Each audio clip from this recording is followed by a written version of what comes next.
A partir deste horário, passamos a vos apresentar o programa evangélico A Voz do Sétimo Anjo.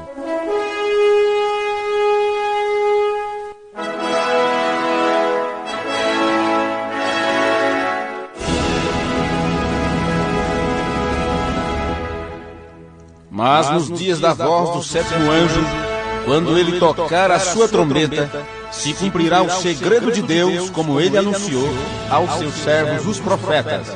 Apocalipse, capítulo 10, versículo 7.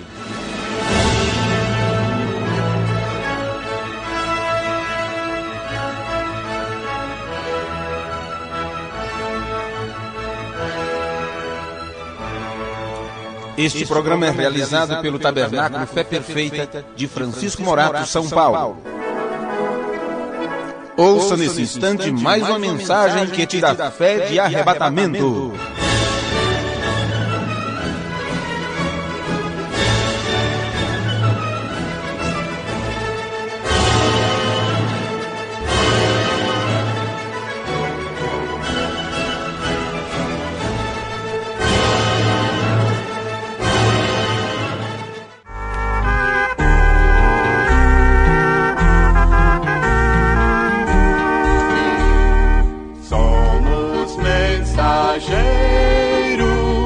Mensageiros do Senhor,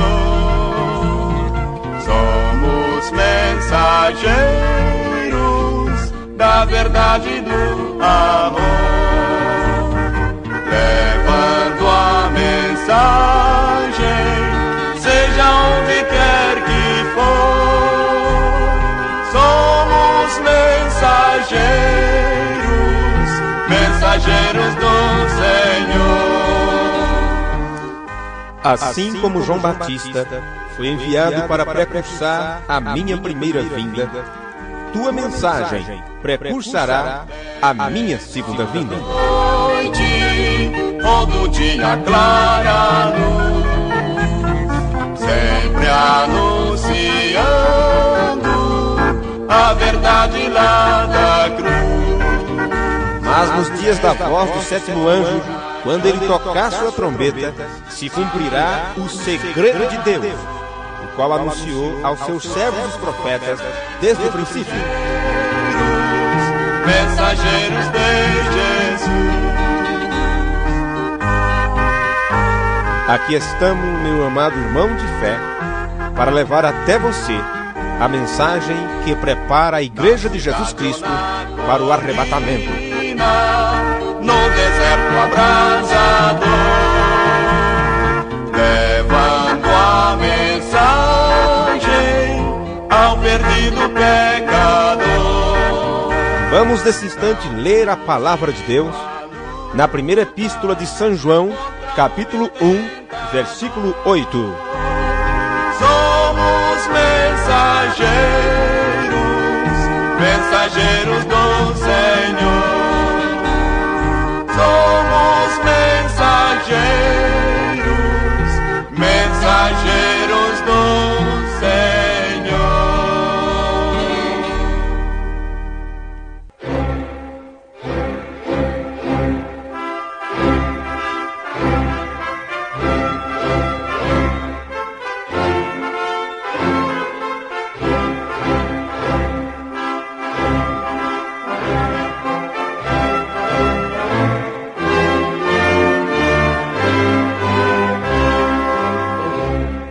Se dissermos que não temos pecado nenhum, enganamo-nos a nós mesmos e a verdade não está em nós. Se confessarmos os nossos pecados, Ele é fiel e justo para nos perdoar os pecados e nos purificar de toda a injustiça. Primeira Epístola de João, capítulo 1, versículo 8 e 9.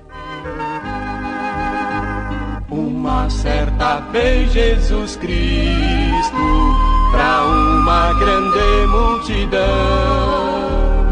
na praia da Galileia, fez uma multiplicação.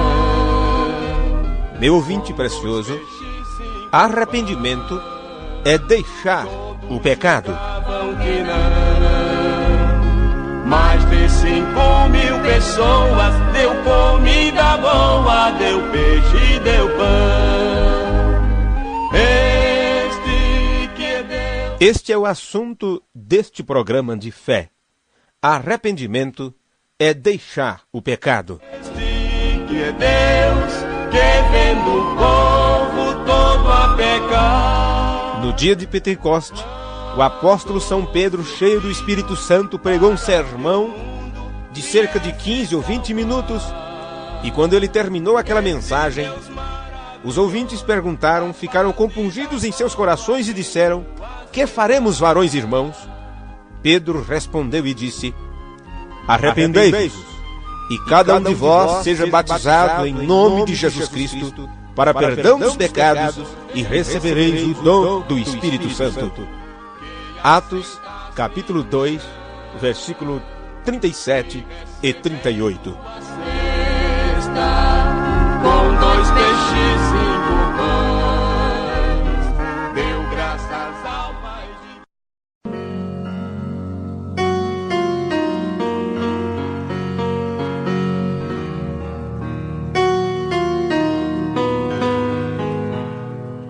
Ouvintes preciosos,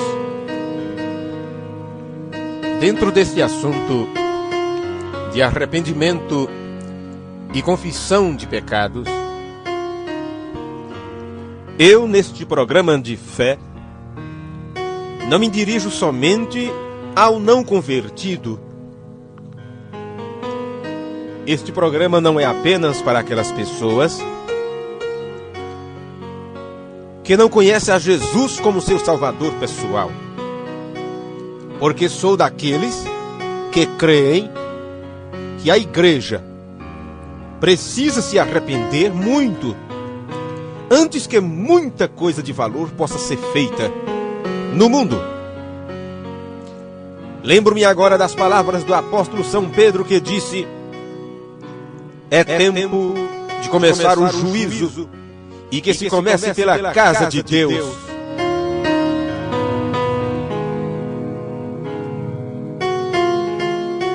Eu acredito firmemente que o baixo padrão de vida cristã está mantendo muita gente no mundo e nos seus pecados. Se o incrédulo vê que o povo cristão não se arrepende, se o incrédulo vê que os chamados crentes vivem de acordo com o mundo, se o incrédulo percebe que aqueles que se dizem cristãos vivem tal como eles ou pior do que eles, então não se pode esperar que o incrédulo se arrependa e se converta de seu pecado. Porque eles observam e diz: esses que se chamam de cristãos não são diferentes de nós.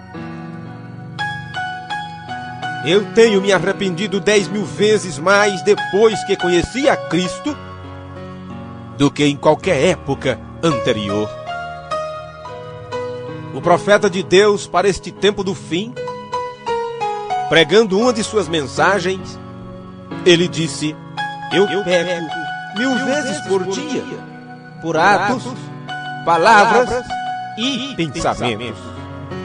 O problema é que o homem e a mulher, depois que professa o cristianismo, aí diz que não tem pecado mais, que está tudo bem, que não precisa de mais nada, e termina como verdadeiros laodiceanos dizendo: rico sou, estou enriquecido e de nada tenho falta, sem saber que é um desgraçado, miserável, pobre, cego e nu.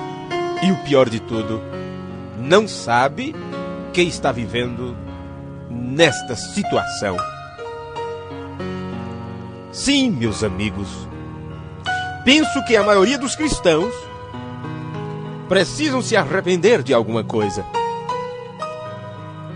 Assim quero pregar tanto para os cristãos como para aqueles que ainda não são convertidos.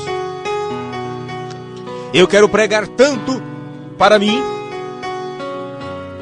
mesmo, quanto para aqueles que nunca conheceu a Cristo como Salvador de suas almas. Meus amigos de fé, há 5 coisas que fluem do verdadeiro arrependimento. Sim, meus amigos, é dentro deste assunto que eu gostaria que vocês, nesse instante, meditassem juntamente comigo nestes 5 itens que eu vou vos falar. Há 5 coisas que fluem do verdadeiro arrependimento. Lembre-se, eu comecei esta programação de fé dizendo para vocês que arrependimento é deixar o pecado. 5 coisas que fluem do verdadeiro arrependimento. Aqui está a lista. Primeiro, convicção. Segundo, contrição. Terceiro, confissão de pecados. Quarto, conversão. E quinto, confissão de Cristo diante do mundo. E eu gostaria de, neste pouco tempo que tenho, analisar com os meus ouvintes alguns destes itens, se não pudermos passar por todos. Mas primeiro, falando sobre convicção, eu quero vos dizer uma coisa. Quando um homem não está profundamente convicto de que seus pecados é um sinal bem perto de que ainda não se arrependeu de verdade, quando o homem não está profundamente convicto de seus pecados, este é o primeiro sinal de que ele ainda não se arrependeu. A experiência tem nos ensinado que as pessoas que têm uma convicção superficial de seus pecados, cedo ou tarde elas recaem em suas velhas vidas. Elas voltam a ter a mesma vida que tinham antes de suas chamadas conversões. Nos últimos anos tenho notado bem mais ansioso por uma profunda e verdadeira obra de Deus.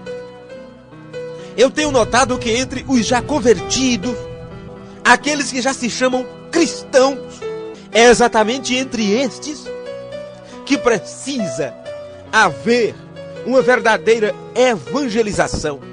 O mensageiro de Deus para o tempo do fim, William Branham, ele certa vez pregou um sermão intitulado O Evangelismo do Tempo do Fim. E naquele culto, aquele homem de Deus disse que o evangelismo do tempo do fim não é atrair multidões, é exatamente cuidar daqueles que já vieram. Sim, meus amigos, se um homem confessa ser convertido sem reconhecer a atrocidade de seus pecados, provavelmente ele se transformará num ouvinte endurecido que não irá muito longe, porque ele nem sequer sabe da gravidade do que é nascer nesta terra como um pecador. E uma vez que todos pecaram, só em você vir a este mundo, você já é pecador. Davi disse: eis que em iniquidade fui formado, e em pecado me concebeu minha mãe. Provavelmente, se esta pessoa, se este homem ou mulher confessa ser convertido sem reconhecer a atrocidade de seus atos, ele vai se transformar no ouvinte endurecido que não irá muito longe. No primeiro sopro de oposição, na primeira onda de perseguição, no primeiro vendaval, no primeiro ridículo que se apresentar, estas pessoas serão carregadas de volta para o mundo. E aí cumpre-se aquela escritura que tantos apóstolos comentaram.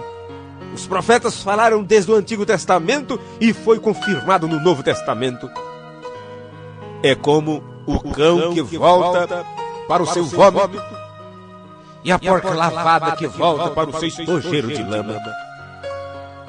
Creio que é um erro lamentável conduzirmos tantas pessoas à igreja que nunca experimentaram a verdadeira convicção de seus pecados. O pecado no coração do homem é tão negro hoje quanto foi em qualquer outra época.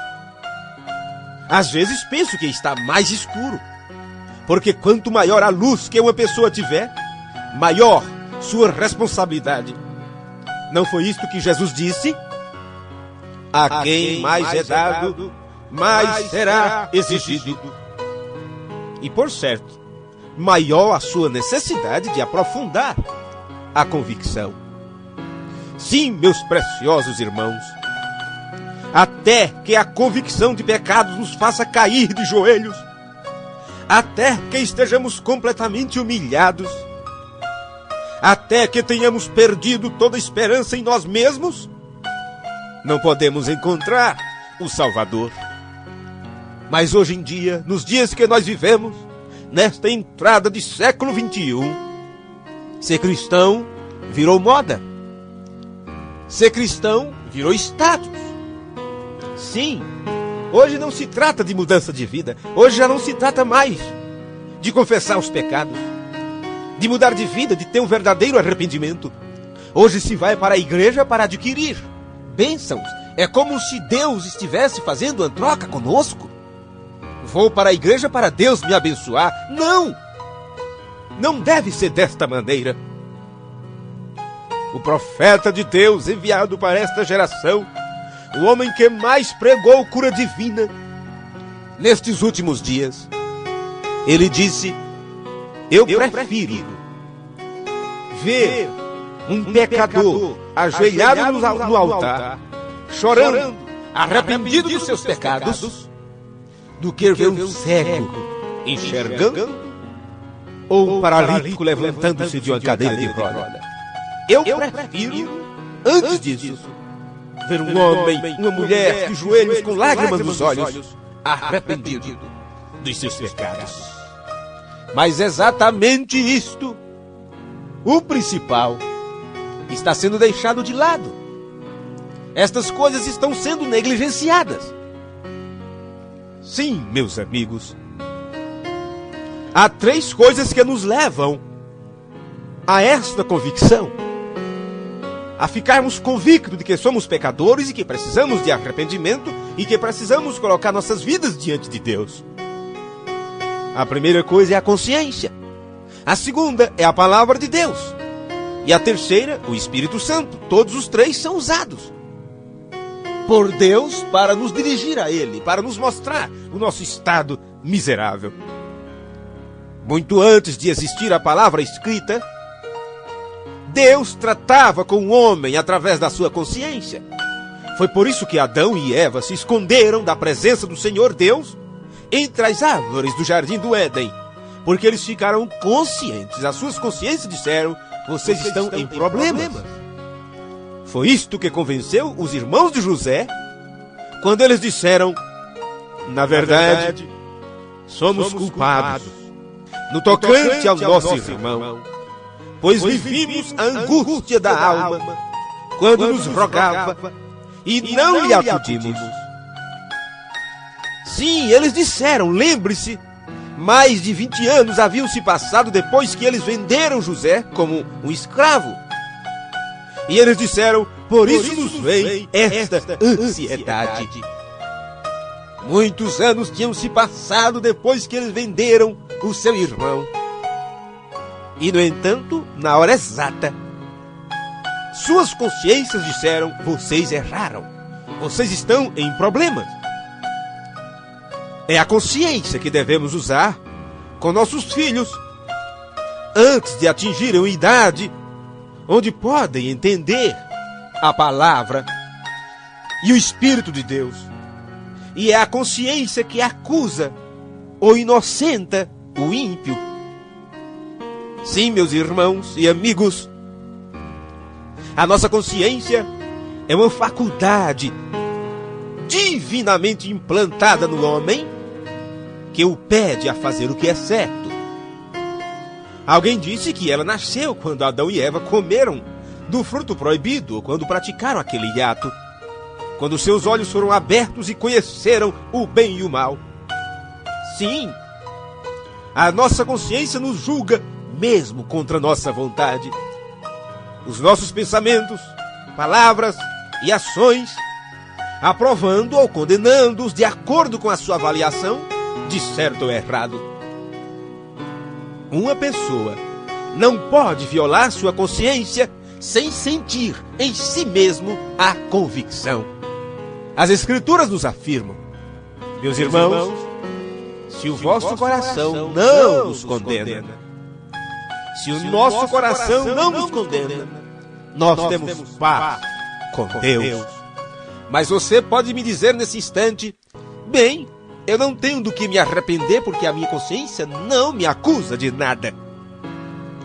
Olha, para poder você ter uma consciência que na hora do errado ela te mostra ela sendo farol vermelho, você tem que ter também o Espírito Santo, porque muitos não se sentem acusados por suas consciências, porque não tem o Espírito Santo para lhe mostrar que ela está errada, para lhe convencer da morte, do pecado e do juízo. Mas, meus amigos, a consciência não é um guia seguro, porque frequentemente ela só dirá que uma coisa é errada depois que você a pratica. Portanto, a consciência precisa ser iluminada por Deus, porque faz parte de nossa natureza caída. Muitas pessoas fazem o que é errado sem serem condenadas pela consciência. Lembre-se do que está escrito no livro de Atos dos Apóstolos, capítulo 26, versículo 9.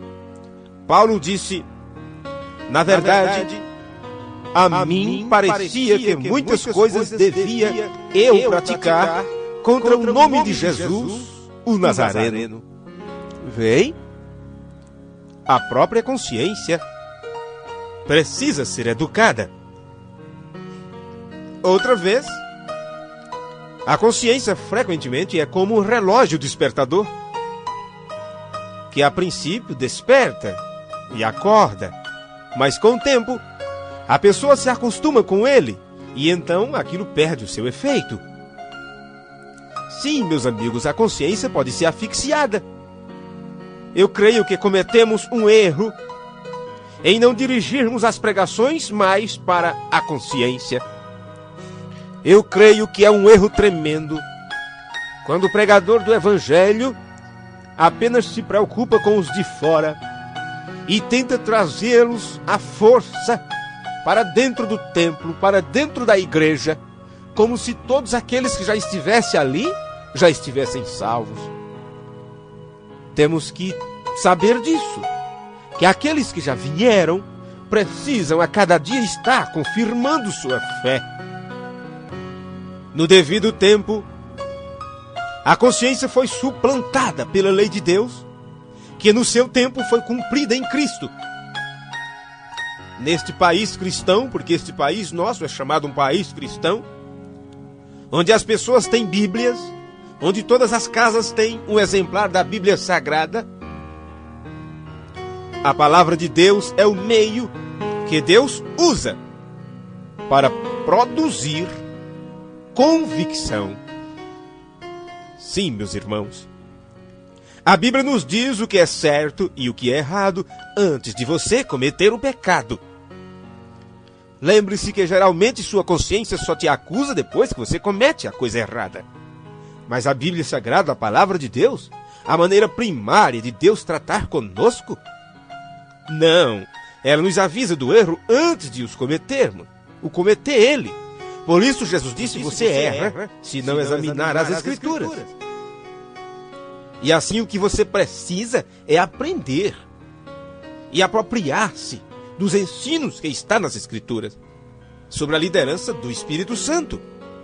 Sim, a consciência comparada à Bíblia é como uma vela comparada ao sol lá no céu, brilhando sobre as nossas cabeças. Veja como a verdade convenceu aqueles judeus no dia de Pentecostes. Pedro, cheio do Espírito Santo, pregou que este Jesus que vós crucificaste, Deus o fez Senhor e Cristo. E ouvindo eles estas coisas, compungiram-se em seus corações e perguntaram a Pedro e aos demais apóstolos: que faremos, varões e irmãos? Atos capítulo 2, versículo 36 ao 37. Sim, meus amigos, o apóstolo Pedro respondeu para eles, depois que o Espírito Santo usou a palavra, e a palavra atingiu suas consciências, e eles ficaram compungidos, eles ficaram preocupados, e perguntaram o que fazer. Em Atos capítulo 2, versículo 38, Pedro abre a porta do reino dos céus para aquele povo, dizendo: arrependei-vos, e cada um de vós seja batizado em nome de Jesus Cristo para perdão dos pecados, e recebereis o dom do Espírito Santo. Sim, meus amigos, o Espírito Santo nos convence.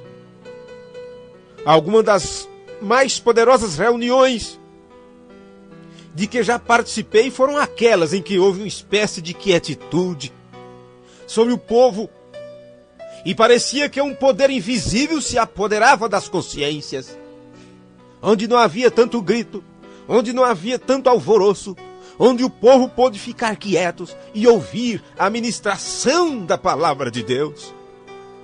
Quando se encerra o culto, quando se encerra o trabalho, você vê lágrimas nos olhos, você vê semblantes arrependidos, o que é diferente dos chamados avivamentos que acontecem, onde as pessoas gritam, pulam, se mexem e saem dali com vontade de dançar, de pular. É difícil, por causa dos ritmos alucinantes, desse ritmo gospel, chamado de evangelhos, chamados de evangélicos, com músicas dançantes, com nomes de hinos, que apenas mexe com a carne das pessoas e nunca com as suas almas.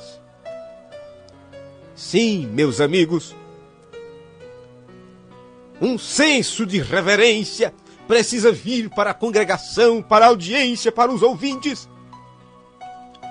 E eles têm que saber que uma vez que eles se arrependeram de seus pecados e foram batizados no batismo cristão apostólico, segundo Atos 2:38, o que precisa dali por diante, eles foram justificados, mas precisam viver uma vida limpa, a cada dia estarem se santificando na presença de Deus. A próxima coisa é a contrição, o profundo sentimento de tristeza, segundo Deus, e humilhação de coração por causa do pecado. Se não houver verdadeira contrição, o homem voltará direto para o seu velho pecado. Esse é o problema com muitos chamados cristãos, com muitas pessoas que vieram para o evangelho, com muitas pessoas que disseram que se arrependeram dos seus pecados, e com o passar do tempo, eles dizem: eu não dou conta, e começam a fazer tudo que tinham deixado de fazer. Meus amigos, um homem pode sentir raiva, e se não houver muita contrição, no dia seguinte ele sentirá raiva outra vez. A filha pode dizer coisas indignas, ofensivas à sua mãe, e porque sua consciência lhe perturba, ela diz logo: mãe, sinto muito, perdoe-me, porque ela teve uma consciência que lhe acusou. Mas logo há um outro impulso genioso, porque a contrição não foi profunda nem verdadeira. O marido diz palavras agressivas à sua esposa, palavras descaridosas, e então, para aliviar sua consciência, compra um buquê de flores para ela. Que bonito! Um buquê de flores. E acha que está tudo bem. Ele não quer enfrentar a situação como um homem e dizer que errou. Ele não tinha que levar flores para a esposa. Ele tinha que sentar com ela e dizer: querida, me perdoe. Eu não vou fazer mais isto. Você não merece ser tratada assim. Você cuida da casa, você cuida dos meus filhos. Você cuida das minhas coisas, você cuida de mim. Eu não queria te tratar desse jeito, me perdoe. O que Deus quer é contrição. Se não houver contrição, não há arrependimento completo. As Escrituras dizem, porque está o Senhor. Perto está o Senhor dos que têm o coração quebrantado e salva os de espírito oprimido. Coração compungido e contrito não desprezarás, ó Deus. Muitos pecadores lamentam por seus pecados, lamentam por não poderem continuar pecando. Muitos estão hoje na igreja com sérios problemas de consciência, dizendo, eu deveria ter feito isto antes de me arrepender. Eu não participei de determinadas coisas como muitos participaram. Vem? Muitos dizem, eu poderia ter feito isso antes. Este é um problema sério. Este é um problema seríssimo. Eles dizem, eu poderia ter praticado mais pecado. Porque eu teria me arrependido, teria ido para a igreja, teria ido para o evangelho, mas já tinha feito aquilo. Lembre-se, meu amigo, meu ouvinte, é pior. Isto é bem pior do que se você tivesse praticado. Há 3 maneiras de se confessar o pecado. Existem modos diferentes. E é isto que eu gostaria de analisar com vocês nesse instante. Todo pecado é contra Deus. E a ele deve ser confessado. Mas há pecados que eu não preciso confessar a pessoa alguma no mundo. Espero que você preste bem atenção a este assunto. Há pecados que eu não preciso confessar a pessoa alguma no mundo. Se o pecado foi entre mim e Deus, devo confessá-lo sozinho no meu quarto. Não preciso cochichá-lo no ouvido de nenhum mortal. Eu não preciso de um confessionário. Eu não preciso de um bispo, de um papa, de um pastor para confessar meus pecados a ele. Não, eu tenho que ir direto ao meu Pai e dizer, Pai, pequei contra o céu e perante ti. Pequei contra ti somente, e fiz o que é mal perante os teus olhos. Esta é uma maneira de confissão. Mas se fiz algo errado a alguma pessoa e ela sabe que a prejudiquei, isto é diferente. Devo confessar o pecado não somente a Deus, mas também a esta pessoa. E se o meu orgulho me impede de confessar meu pecado, eu não preciso ir a Deus. Eu posso orar, posso chorar, mas isso não vai adiantar nada. Não, senhores. Primeiro, confesse aquela pessoa e depois você vai a Deus e veja com que rapidez Ele vai te ouvir e vai enviar a paz que você precisa. O Senhor Jesus Cristo, em Mateus capítulo 5, versículo 23 e 24, ele disse: Se, pois, ao trazeres ao altar a tua oferta, ali te lembrares de que teu irmão tem alguma coisa contra ti, deixa perante o altar a tua oferta. Vai primeiro, reconcilia-te com teu irmão, e então voltando, faze a tua oferta. Este é o caminho bíblico. Sim, meus irmãos. Há outra classe de pecados que devem ser confessados publicamente. Suponha que eu fui conhecido como um blasfemador, um alcoólatra ou um depravado. E se me arrependo de meus pecados, eu devo ao público uma confissão. Por isso que você, quando se arrepende de seus pecados e é batizado nas águas em nome do Senhor Jesus Cristo, você está fazendo de uma maneira pública, por fora, mostrando que algo foi feito por dentro. Sim, a confissão deve ser tão pública quanto foi a transgressão.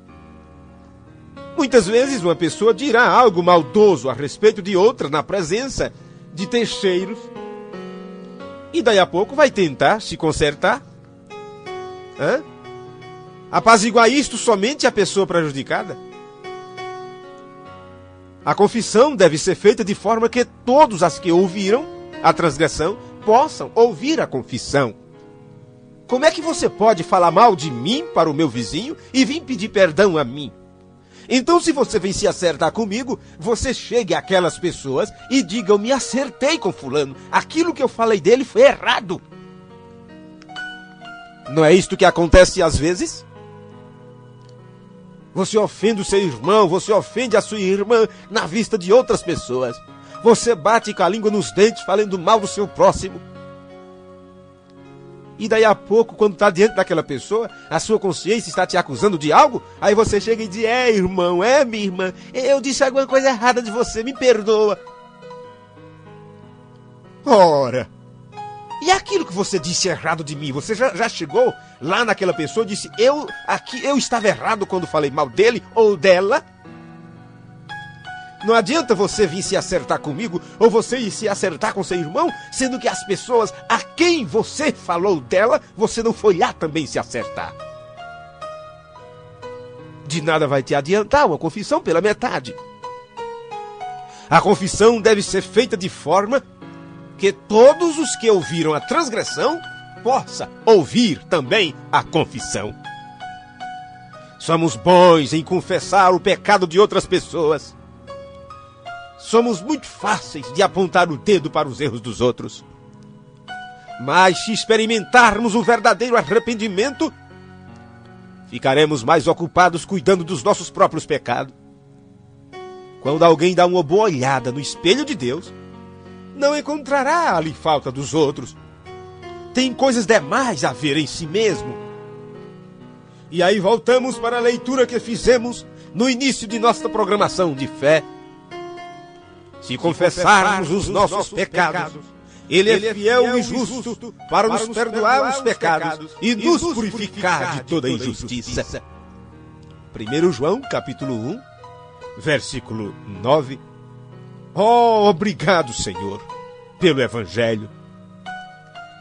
Crente, você que se diz cristão, filho de Deus, se há algum pecado em sua vida, resolva então logo confessá-lo e seja perdoado. Não deixe nenhuma nuvem entre você e o Deus que você diz adorar. Garanta o seu título para a mansão que Cristo foi preparar para você. Conversão. A conversão. A confissão leva à verdadeira conversão. E não pode haver uma verdadeira conversão até que se tenha dado esses 3 passos. Mas, meus amigos, a palavra conversão significa 2 coisas. Nós dizemos que uma pessoa é convertida quando nasce de novo. Mas conversão também tem um significado diferente na Bíblia. Foi o que Pedro disse. Em Atos, capítulo 3, versículo 19. Arrependei-vos e convertei-vos. Às vezes pensamos que arrependimento é conversão. Não, são passos. São passos que devem ser dados. Arrependei-vos e convertei-vos. Existe uma versão que traduz assim este versículo. Arrependei-vos e voltai-vos, porque conversão é da meia volta. Paulo disse que não foi desobediente à visão celestial, mas começou a pregar a judeus e gentios para que se arrependessem e se voltassem para Deus. Aí está. É arrepender e voltar para a palavra, voltar para o evangelho completo, voltar para as doutrinas bíblicas apostólicas. Um certo teólogo de uma outra época disse: todos nós nascemos de costas para Deus. Mas o arrependimento é uma mudança de trajetória, é uma volta de 180 graus. E este homem estava certo. Todos nós nascemos de costas para Deus. Por quê?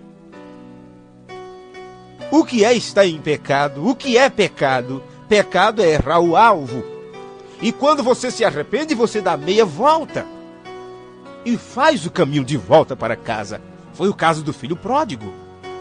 Então lembre-se das palavras desse grande pensador do Evangelho. Todos nós nascemos de costas para Deus. O arrependimento é uma mudança de trajetória, é uma volta de 180 graus. Sim, meus amigos cristãos, pecado é afastar-se de Deus. Como alguém disse, é aversão a Deus e conversão para o mundo. Enquanto que a verdadeira ou o verdadeiro arrependimento significa conversão a Deus e aversão ao mundo. É o que diz as Escrituras. Você não pode servir a Deus e ao mundo. Você não pode servir a dois senhores. Você tem que amar a um e aborrecer outro. Quanto à verdadeira contrição, o coração está entristecido por causa do pecado. Quando a verdadeira conversão, quando há uma verdadeira conversão, o coração fica liberto do pecado. Deixamos a velha vida. Somos transportados do reino das trevas para o reino da luz. É maravilhoso, não é? Como isto soa gostoso aos nossos ouvidos. A não ser que nosso arrependimento inclua essa conversão, não vale muito. Se alguém continua em pecado, é a prova de uma confissão ou de uma profissão de fé inútil. É como bombear água para fora do navio sem tampar os vazamentos. Sim, o sábio Salomão, em 2 Crônicas, capítulo 6, versículo 26, ele disse: se o povo orar e confessar teu nome e se converter dos seus pecados, oração e confissão não seriam de proveito nenhum enquanto o povo continuasse em pecado. Vamos prestar atenção à chamada de Deus. Vamos abandonar o velho caminho perverso. Voltemos ao Senhor e Ele terá misericórdia de nós. Sim, meus amigos, e ao nosso Deus, porque Ele nos perdoará abundantemente. Ah, se este mundo soubesse o que é um homem estar arrependido dos seus pecados. Se este mundo soubesse o que é estar nas graças de Deus. Se você é convertido, o próximo passo é confessar isto abertamente. Ouça o que diz as Escrituras. O apóstolo Paulo, na Epístola aos Romanos, capítulo 10, versículo 9 ao 10, ele diz: se com a tua boca confessares a Jesus como Senhor, e em teu coração creres que Deus o ressuscitou dentre os mortos, serás salvo. Porque com o coração se crê para a justiça, e com a boca se confessa a respeito da salvação. Meus irmãos, a confissão de Cristo é o clímax da obra de verdadeiro arrependimento. Devemos isso ao mundo, aos nossos semelhantes cristãos e a nós mesmos. Jesus Cristo, o Filho de Deus, morreu para nos redimir. E podemos estar avergonhados, envergonhados ou com medo de confessá-lo? Não. A religião, como uma abstração, como uma doutrina, tem pouco interesse para o mundo, mas aquilo que as pessoas podem testemunhar da experiência pessoal sempre tem peso. Sim. Se o mundo pagão, se o mundo incrédulo pudesse ver nos que se chamam cristãos verdadeiras vidas arrependidas, oh, como era bem mais fácil evangelizar, como era bem mais fácil anunciar que Jesus Cristo é o Salvador. Mas as pessoas que estão do lado de fora, quando dão uma bisbilhotada para dentro dos templos, têm encontrado pessoas inconversas, pessoas que não se converteram verdadeiramente, homens que se chamam de cristãos e fazem negócios escuros e mentem, compram e não pagam, tratam e não cumprem, não tem palavra de homem, não tem comportamento de mulher, de uma verdadeira cristã. Usam a Bíblia debaixo do braço como se fosse desodorante, sem a cumpri-la. Paulo disse, aliás, Tiago disse, não sejais apenas ouvintes, mas cumpridores da palavra de Deus. Ah, meus amigos cristãos, se o mundo aí fora, se aqueles muitos estão desejosos a ver esta luz do sol da justiça brilhando através de você e de mim, muitos que não têm crido, muitos que ainda não têm vindo, a culpa é nossa, que não temos dado verdadeiros exemplos de cristianismo, para que o teu vizinho, para que o nosso vizinho saiba que Jesus Cristo é o mesmo ontem, hoje e eternamente, e que está vivo através da sua igreja, através de homens e mulheres que ele tem ungido com o seu Espírito Santo e com a sua justiça. Ah, meus amigos, estou tão cansado de cristianismo medíocre. Estou tão cansado de um evangelho falso, formal e frio. Um evangelho doentio que tem sido apresentado para as pessoas. Um evangelho de barganha que diz que se você der tanto para a igreja, Jesus te abençoa mais. Estou tão cansado de ouvir pregadores que não têm consciência, de ouvir homens que têm entrado para dominar na lavoura de Deus e têm descaminhado ao povo do verdadeiro evangelho. Eu estou cansado de ver homens seduzindo as pessoas, dizendo não sofra mais, venha para a igreja que está tudo bem. No entanto, o verdadeiro evangelho está chamando verdadeiros soldados que estejam dispostos a sofrer por amor à palavra de Deus.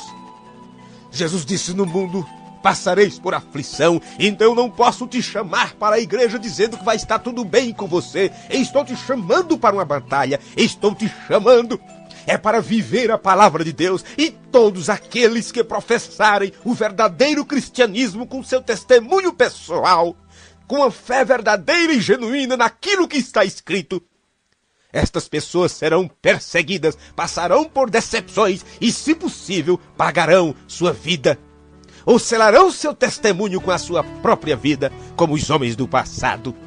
Um verdadeiro arrependimento, uma verdadeira vida convertida, ela faz isto, te coloca no plano de Deus, na estatura completa de varão perfeito de nosso Senhor Jesus Cristo. Deus te abençoe, meu ouvinte, no nome de Jesus Cristo. Amém.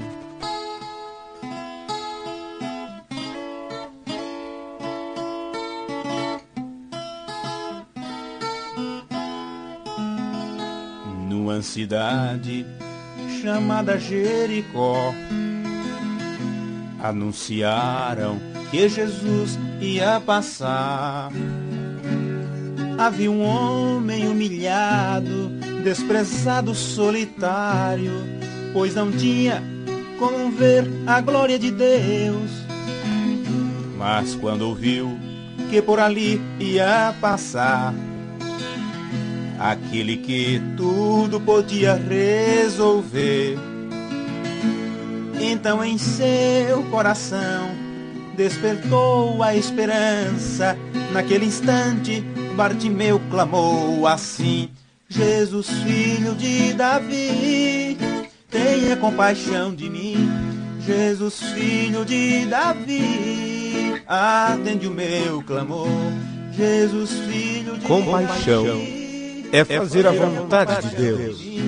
Jesus, filho de Davi, atende o meu clamor. No dia de Pentecostes, depois que Pedro Naquele instante a multidão pregou aquela mensagem, clamar, não foi mais do que 15 a 20 minutos. ele não pode A Bíblia te diz que eles ouvir. ficaram compungidos Não podeis e disseram: que alcançar o faremos, pé, varões irmãos? não adianta insistir. E Pedro disse: Pois arrependei-vos, e cada um de vós seja batizado em nome de Jesus Cristo para perdão dos pecados, e recebereis o dom do Espírito Santo. Pois a bênção ele queria receber. Então Jesus mandou chamar a este homem que clamava, pois seu clamor ao mestre chegou, dizendo assim: Jesus, filho de Davi, tenha compaixão de mim. Jesus, filho de Davi, atende o meu clamor. Jesus, filho de Davi, tenha compaixão de mim. Jesus, filho de Davi, atende o meu clamor. E Jesus, atendendo a ele, disse: Vai, a tua fé te salvou. Deus te abençoe, ouvintes, no nome de Jesus Cristo. Amém.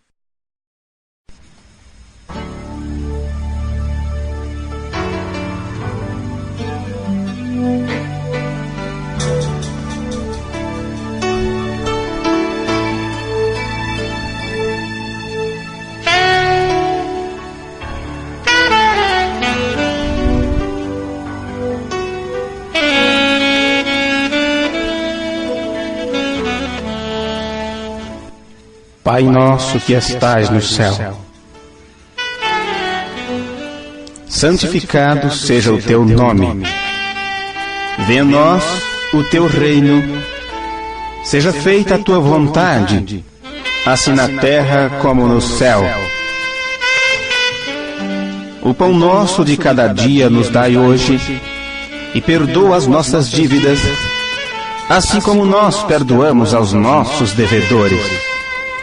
E não nos deixe cair em tentação, mas livra-nos de todo o mal.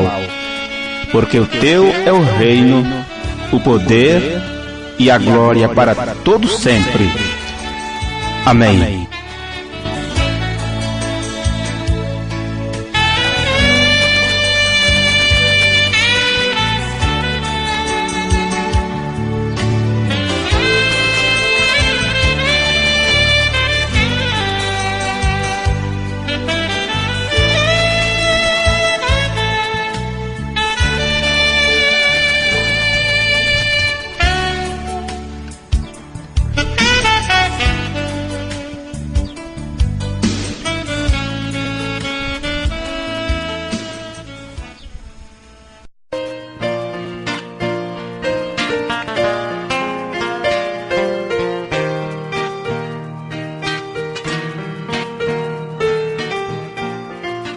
Ouvintes preciosos, nós estamos encerrando por hoje mais um programa, A Voz do Sétimo Anjo.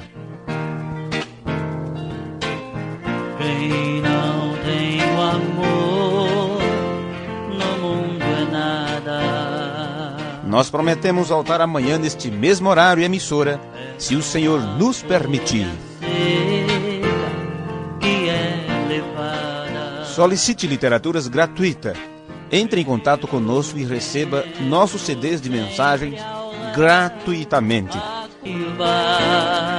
Se desejar nos escrever, escreva para Programa Voz do Sétimo Anjo, Caixa Postal número 12, Francisco Morato, São Paulo. CEP 07-901-970. Quem tem o amor sabe o caminho.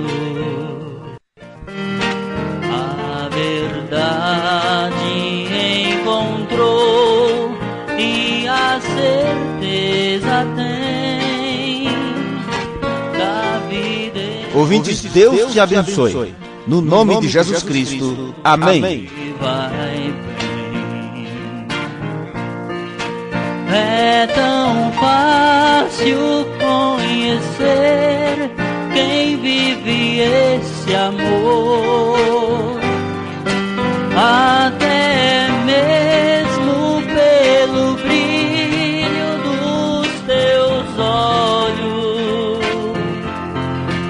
teu olhar reflete a luz que vem do coração. É mais que um rosto, em meio a nuvem.